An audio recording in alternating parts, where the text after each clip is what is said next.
ఇప్పుడు no cost cough syrup తో 60 రూపాయల విలువ గల ఇన్హేలర్ పూర్తిగా ఉచితం. దెబ్బకి దగ్గు జలుబు మాయం. డీటెయిల్స్ లోకి వెళ్దాం. మూసీని ప్రక్షాళన చేసి తీరుతామన్నారు సీఎం రేవంత్ రెడ్డి. కాళేశ్వరం ఎప్పుడో కూలేశ్వరం అయిందని, తాడి చెట్లా పెరిగినోళ్లు ఆ సంగతి మర్చిపోయారంటూ బీఆర్ఎస్ కు కౌంటర్ ఇచ్చారు. ఎల్లంపల్లి నుంచి గోదావరి నీటిని హైదరాబాద్ కు తరలిస్తున్నామని స్పష్టం చేశారు. మూసీ నదిని ప్రక్షాళన చేస్తాం, మూసీ నదిని పునరుజ్జీవింపజేస్తాం. హైదరాబాదు నగరాన్ని ఒక సుందరమైన నగరంగా తీర్చిదిద్దడమే కాదు, ఎక్కడ నీళ్లుంటాయో అక్కడ నాగరికత ఉంటుంది, ఎక్కడ నీటి ప్రవాహం ఉంటుందో అక్కడ అభివృద్ధి ఉంటుంది, ఎక్కడ నీటి లభ్యత ఉంటుందో అక్కడ నగరాలు మహానగరాలుగా మారుతాయి. అందుకే ఇవాళ ఎవరు అడ్డం పడ్డా, ఎవరు ఎన్ని అడ్డంకులు సృష్టించినా వాటన్నిటిని ఒకటొకటిగా అధిగమించుకుంటూ సమస్యలు సృష్టించినప్పుడు సమన్వయంతో ముందుకు వెళ్తున్నాం. ఇవాళ కాసుల కక్కుర్తి కోసం ఈరోజు తుమ్మిడేటి దగ్గర ప్రారంభించాల్సిన ప్రాజెక్టును అక్కడ తలకాయ తొలగించిండ్రు, తీసుకెళ్ళి మేడిగడ్డకు తీసుకెళ్ళండి. ఇక్కడ చేవెళ్లను చివరి ఆయకట్టును తొలగించండి. ఇవాళ రంగారెడ్డి జిల్లాకు అన్యాయం జరిగిందంటే ఈనాడు టీఆర్ఎస్ చేసిన అన్యాయం కాదా?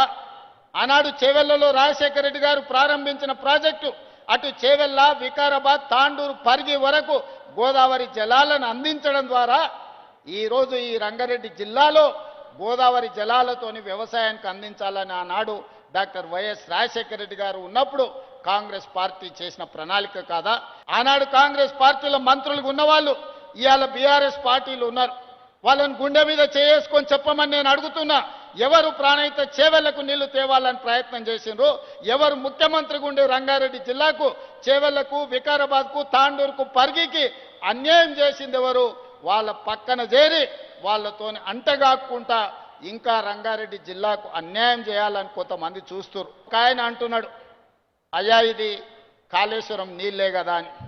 ఆయన తాటి చెట్టు లెక్క వెరిగిండు కానీ ఆవగి తాటికాయ అంతా కూడా మోకాళ్ళల్లో ఆయనకు తలకాయ లేదు. కాళేశ్వరం ప్రాజెక్టు కట్టింది మేడిగడ్డ, అన్నారం, సుందిల్లా, అది కుప్పగూలిపోయింది. కాళేశ్వరం కాస్త కూలేశ్వరం అయింది.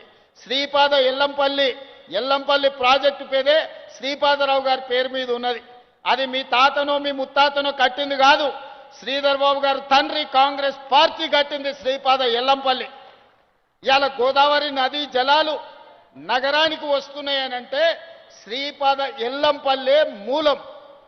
అక్కడి నుంచే గోదావరి జలాలను పట్టుకొని హైదరాబాదు నగరానికి మనం ఈరోజు తరలిస్తున్నాం.